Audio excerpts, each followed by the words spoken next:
जुग में चारों राम है, तीन राम व्यवहार,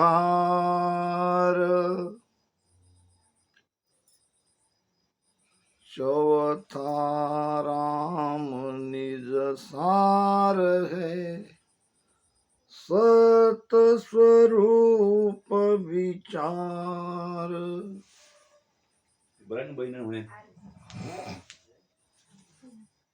कबीर साहब फरमाते हैं कि राम कितने प्रकार के हैं।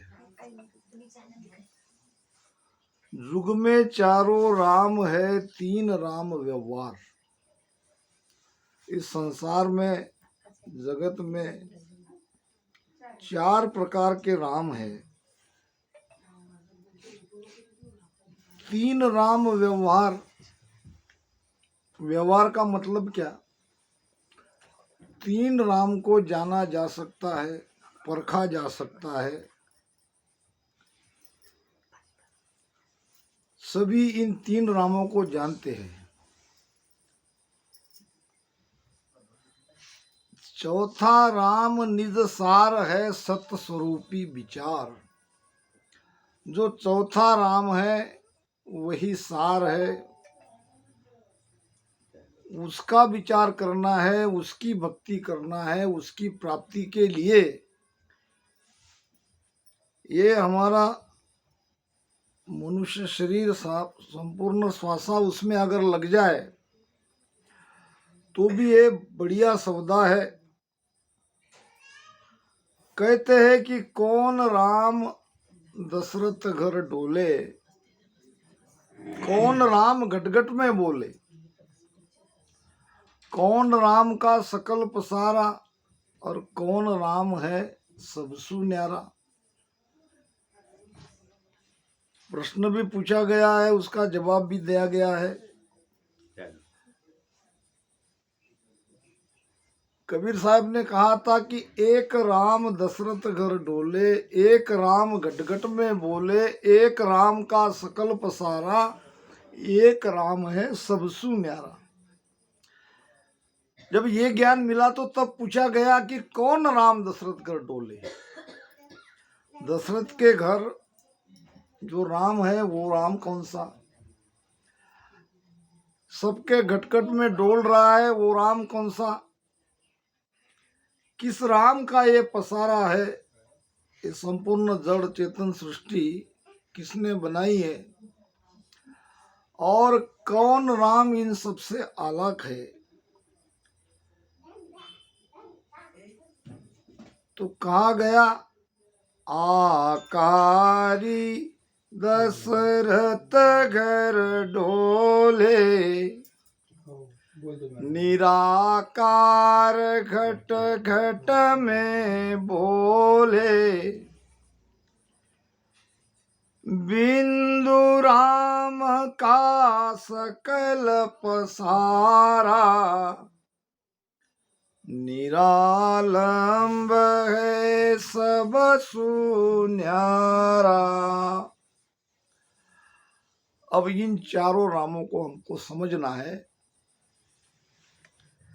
पहला राम है आकारी, जो आकार में है, जो दिख रहा है, जो दशरथ का बेटा है।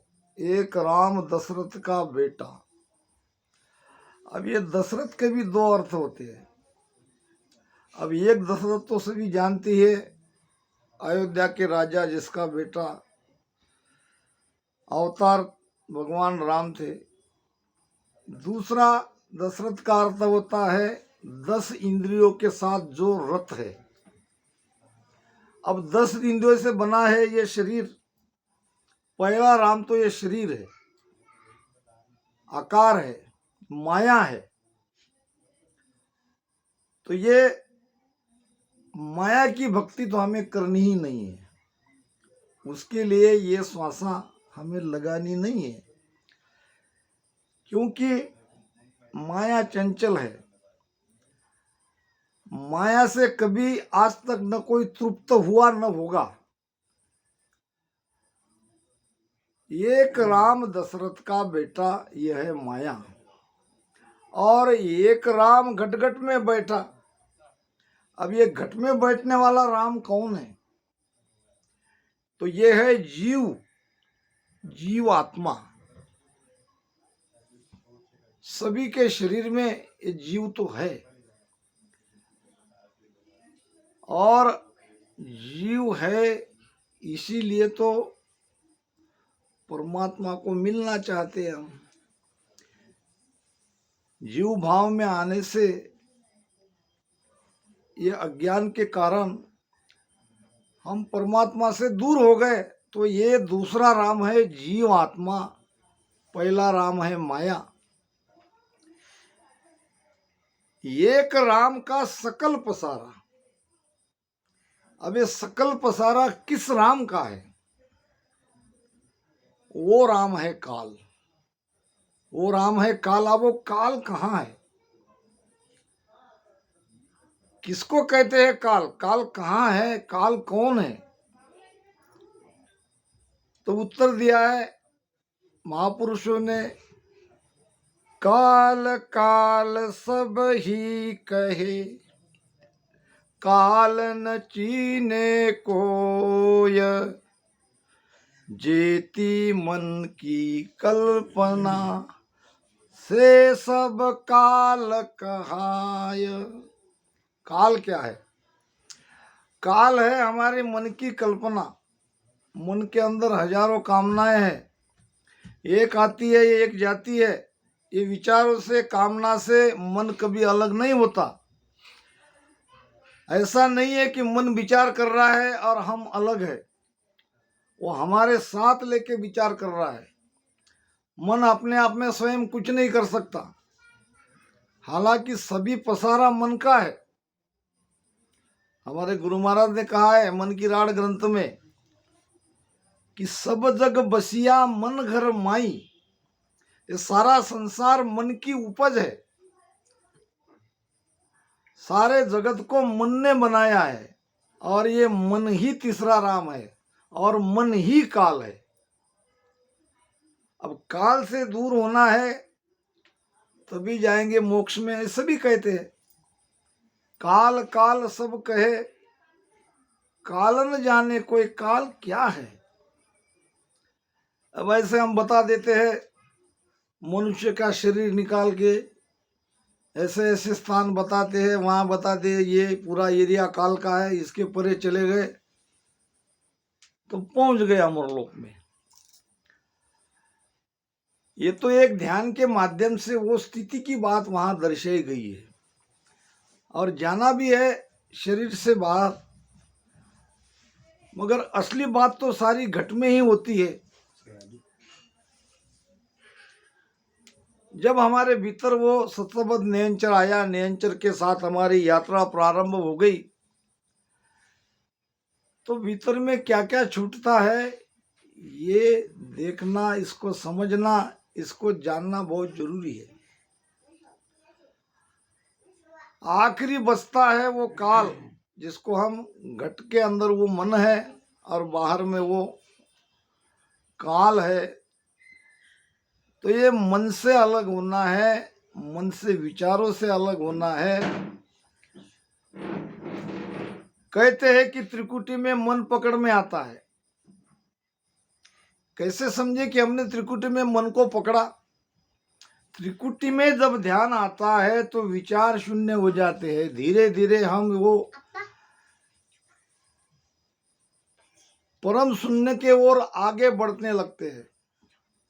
जो मन हमको बड़ी मुश्किल से ध्यान में बैठने देता है, वो मन आगे जाके कुछ नहीं कर सकता। राजा के संवाद में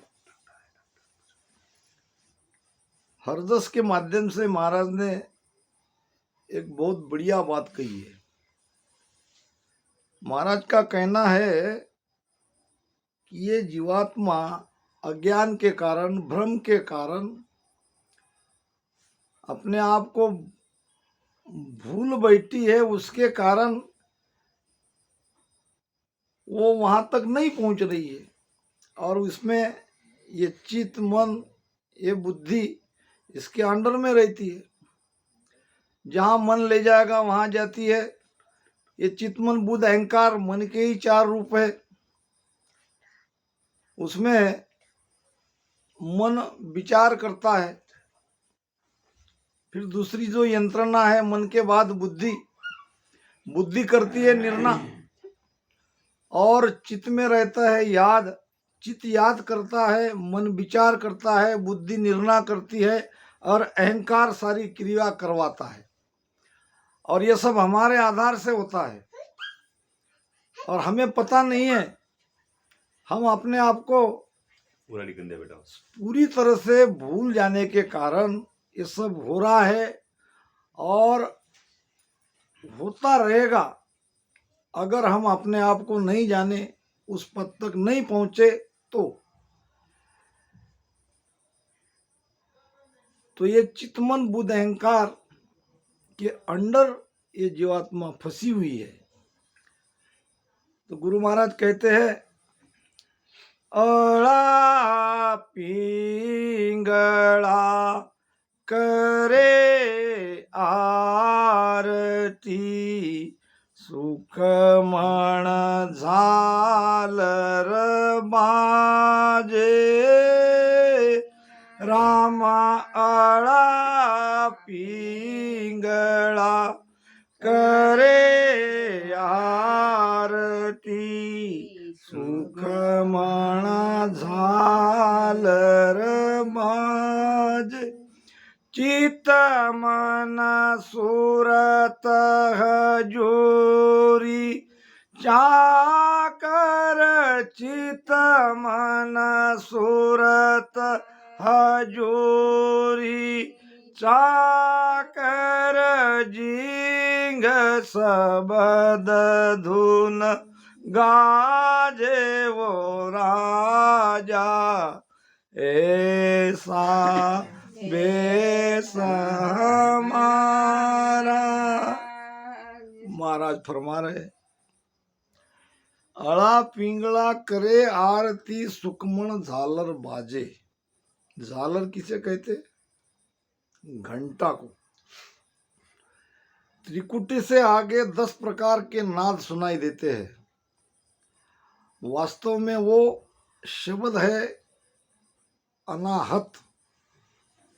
एक है आहत, एक है अनाहत। आहत कहते हैं जैसे ये 2 हाथ से हम ताली बजाते हैं, ये है आहत। आधार से कुछ किया और उसकी प्रतिक्रिया ये ताली के माध्यम से हुई, ये है आहत। और एक है अनाहत।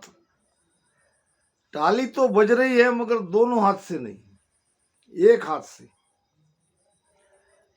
अब ये अनाहत का आगे अनाहत में रूपांतर हो गया। कोई अनहत कहते हैं, कोई अनाहत कहते हैं। अब अनाहत का अर्थ हो गया हद के परे ध्वनि, बिना कुछ किए, आपको कुछ करना नहीं है। वहां उस पद की बात हो रही है। सत्स्वरूप आनंद पद में वो यात्रा में जब निकलते हैं तो बीच में ये त्रिकुटी से आगे अनाहत की ध्वनि प्रारंभ होती है। वेद में इसको ओंकार कहा है, कहीं उसको प्रणव कहा है। वास्तव में वो अनाहत ध्वनि है। तो महाराज कह रहे हैं जब ईड़ा पिंगला दोनों एक हो जाती है, त्रिकुटी के आगे ध्यान आपका ऐसा नहीं चलेगा श्वासोश्वास में जो कर रहे हैं। बहुत मामूली श्वासा यहाँ नाभि में जाएगी, क्योंकि श्वासा की गति ऊर्ध्व हो जाती है, ऐसे सीधी श्वासा चलती है। ये जो नीचे पिंड का एरिया है ये लगभग पूरी तरह से खाली हो जाता है। चेतना का स्तर पिंड से ब्रह्मांड में रीढ़ की हड्डी से ऊपर चढ़ गया। ध्यान समाध ग्रंथ में बड़ी सुंदर बात महाराज ने कही है ये अनुभव के बारे में, के पवन थो तो बहत है हंसा के अस्तूल, जागी बिन सुख राम कहे घर घर गोरस मूल। इस गहरे रहस्य को महाराज ने हमारे व्यवहारिक शब्दों में कहा है। जब एक सत्स्वरूप का ध्यानी ब्रह्मांड में उनका ध्यान लग जाता है, वहाँ सुरती अखंड शब्द के साथ रहती है, संपूर्ण चेतना पिंड से ब्रह्मांड में चली जाती है, तो शरीर की स्थिति, श्वासा की गति कैसी होती है और होनी चाहिए। पवन थो तो बहत है, पवन तो चल रहा है, श्वासा तो आ रही है, मगर अब वो थोती है। थोती का मतलब क्या है? असार श्वास, जिसमें कोई कस नहीं है, जिसमें कोई, क्या कहते हैं उसको,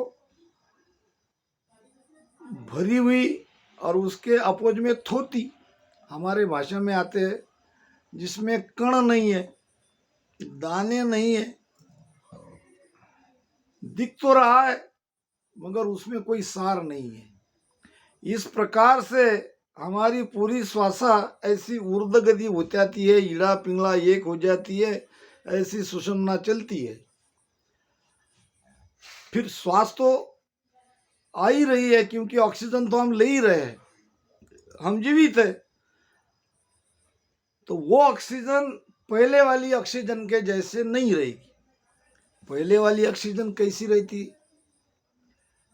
हमारा सारा ज्ञान विज्ञान से जुड़ता है, विज्ञान से पूरा मेल खाता है। पहली जो ऑक्सीजन लेते हैं, श्वास जो नाक से अंदर जाती है, तो हमें, अगर हम इस धारा में नहीं आते थे, ये ध्यान सुमिरन नहीं करते थे, तो एक साधारण मनुष्य की ये जो प्राण वायु भीतर आती है, तो यहाँ फेफड़े तक उसको पता चलता है, हृदय में, कंठ में, यहाँ छाती में, ज़्यादा से ज़्यादा छाती के नीचे। इसके आगे ये वायु जाती है, इसका पता हमें नहीं चलता है। अब ये जाती कहाँ कहाँ है? जो हम एक श्वास लेते हैं, वो कैसी खर्चा होती है अंदर में, वो भी देख लो। कुछ तो यहाँ कंठ में ठहर जाती है, कुछ यहाँ हृदय में धड़कने लगता है हमारा हृदय, कुछ फेफड़े में आती है, और वहीं से वो वापस पलटती है, किसी किसी की पेट तक आती है। मगर ये श्वासा यहाँ तक ही नहीं है, इसका कार्य और आगे बढ़ रहा है, मस्तिष्क में जाती है, वो उसका हमें पता नहीं है। हम बोल रहे हैं ये श्वासा का आधार है, ये भी मुख तक आ रही है, इसका हमें पता नहीं है। सुन रहे हैं, उसका आधार भी श्वास है, देख रहे हैं, उसका आधार भी श्वास है। ये सभी नाक से द्वारा जो हम ऑक्सीजन लेते हैं, उसका ये परिणाम है। शरीर की संपूर्ण क्रिया इसी से चलती है। अब क्या हुआ, ये मैंने साधारण स्थिति, जब हम श्वास लेते हैं, छोड़ते हैं, तब क्या होती है ये बता दिया। अब ध्यान करते करते हम त्रिकुटी के पार हो गए। मान लो शब्द हमारा ब्रह्मांड में है, 10वें द्वार में है, तो वहाँ स्थिति क्या हो जाएगी? अब ये जो श्वासा ले रहे हैं, ऐसे नीचे नहीं जाएगी, वो सीधे ऊपर चली जाएगी, और नीचे केवल जीवित रहने के लिए थोड़ी भी श्वासा जरूर चलेगी। अब न इसका कोई ज़्यादा हृदय धड़केगा, ज़्यादा कोई कार्य और नहीं रहेगा, आग बंद रहती है, ना कान भी अंदर की ध्वनि सुनते हैं। ये सब के सब यहाँ ये सब इंद्रिया अंतर्मुख हो जाती है, वो अनहद की ध्वनि सुनने में मग्न हो जाती है। इसलिए पवन थो तो बहत है हंसा के अस्तूल, स्थूल शरीर में ये प्राण वायु या ये वायु या ये पवन थोती रहती है। कैसी थोती रहती है तो उसका प्रमाण दिया है, जागी बिन सुख राम कहे, घर घर गोरस मूल। गोरस कहते हैं दूध को, और दूध से ही घी बनता है। दूध का सार है घी। दूध में जो सार तत्व है वो है घी। बोलू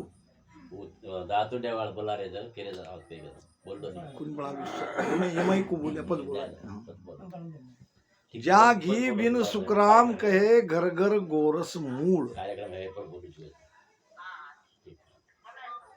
तो ये गोरस तो है जिससे घी बनता है, वो तो शरीर में है, श्वासा तो आ रही है, मगर अब घी बिन उसका सार तत्व निकल गया, वो ऊपर चला गया।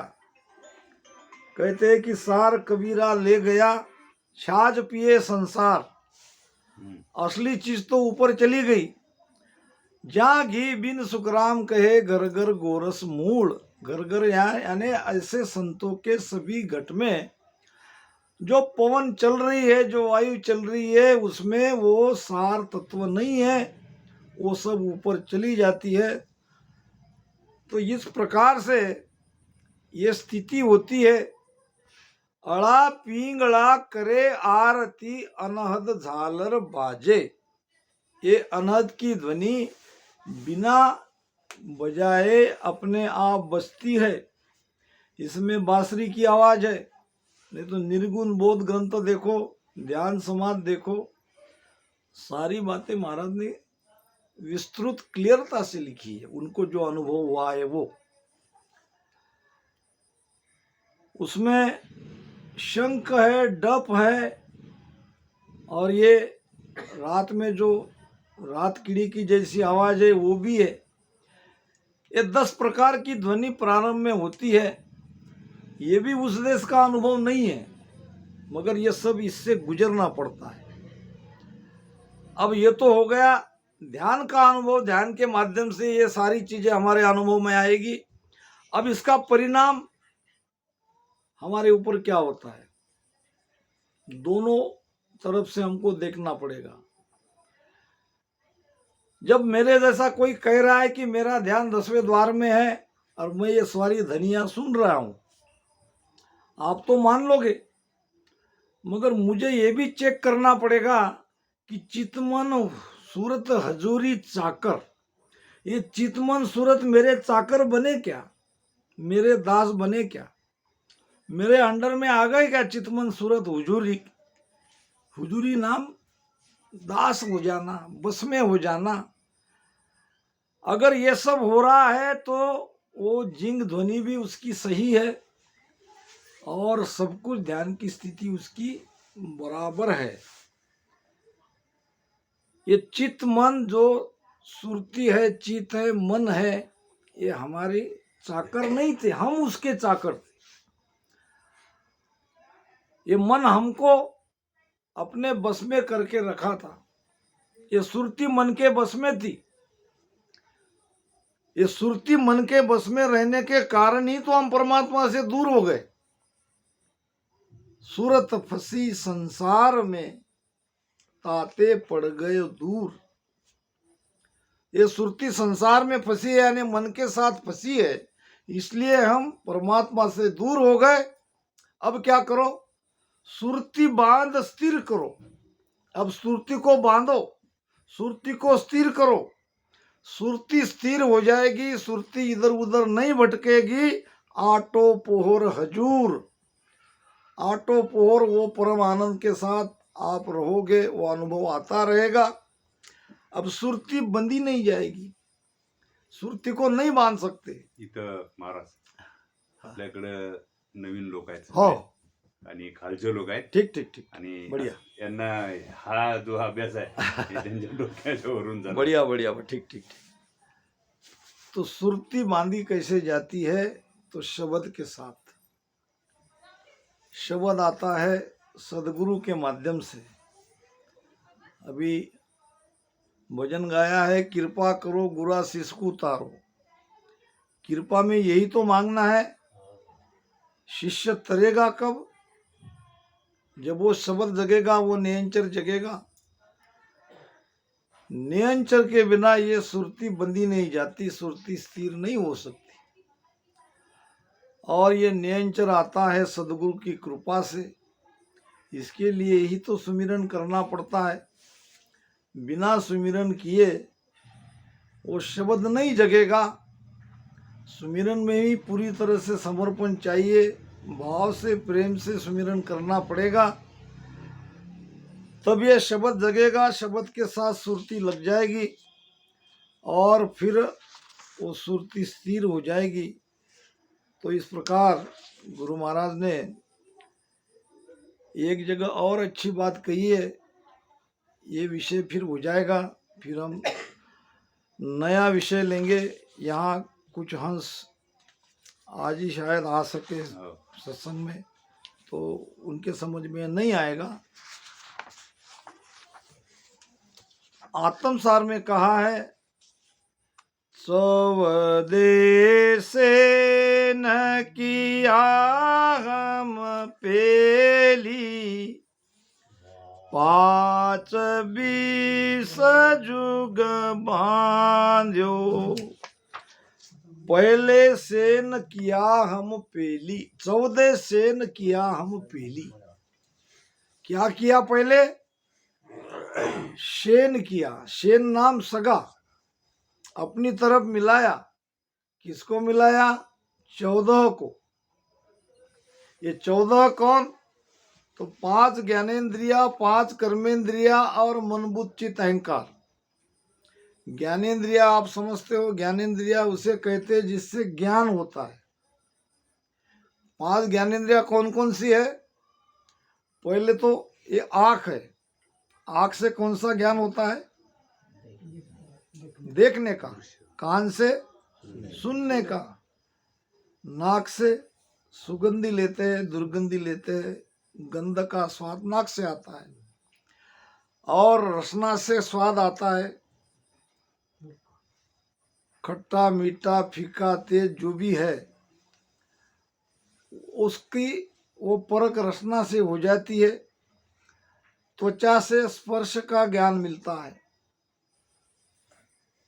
महाराज ने कहा एक जगह, सुखराम हाथ में हाथ रे जीव शब्द लखायो माए। इसका मतलब क्या? अंधेरे में जब किसी के हाथ का स्पर्श होता है तो हम समझ जाते हैं तो कोई दूसरा व्यक्ति है। यानी स्पर्श से हमको वो ज्ञान होता है, किसी के साथ हमारा स्पर्श हो रहा है। ऐसे ही 5 कर्मेंद्रिया है जिसके द्वारा हम कर्म करते हैं। उसमें है गुदा है, शिश्न है यानी ब्रह्मस्थान है। मलमूत्र विसर्जित होता है। मलमूत्र विसर्जन का कर्म इन 2 इंद्रिया से होता है। हाथ से काम करते हैं, पैर से चलते हैं, मुख से बोलते हैं। ये सभी 5 ज्ञानेन्द्रिया, 5 कर्मेंद्रिया ये अपने बस में नहीं थी। कोई कहीं भी संगीत चल रहा है तो हम कान के ऊपर ऑर्डर, कान को ऑर्डर नहीं दे सकते तुम मत सुनो। कान का स्वभाव है सुनना, वो सुनेगा। कहीं यहाँ लड़ाई झगड़ा हो रहा है और हमारी इच्छा नहीं है सुनने की, फिर भी वो सुनाई देगा। अब कहीं खुशबू है या बदबू है तो नाक अपना काम करेगी। कोई दृश्य सामने है, आंखें हमारी खुली है, हम चल रहे हैं तो आके ये सब देखेगी। ये सब अपना अपना आहार ये सारी इंद्रियां ले रही है। और इसमें है 4 और चित्तमन बुद्ध अहंकार, ये भी हमारे बस में नहीं था। तो भक्ति में, भजन में होता क्या है कि 14 से न किया हम पेली। पहले तो हमको इनको अपना बनाना है, अपना सगा वाला करना है, और ये हो जाते हैं। धीरे धीरे एक एक इंद्रिया अपने बस में आना शुरू हो जाती है, और 5-20 जुग बांधो, ये 25 प्रकृतियां भी बस में होती है।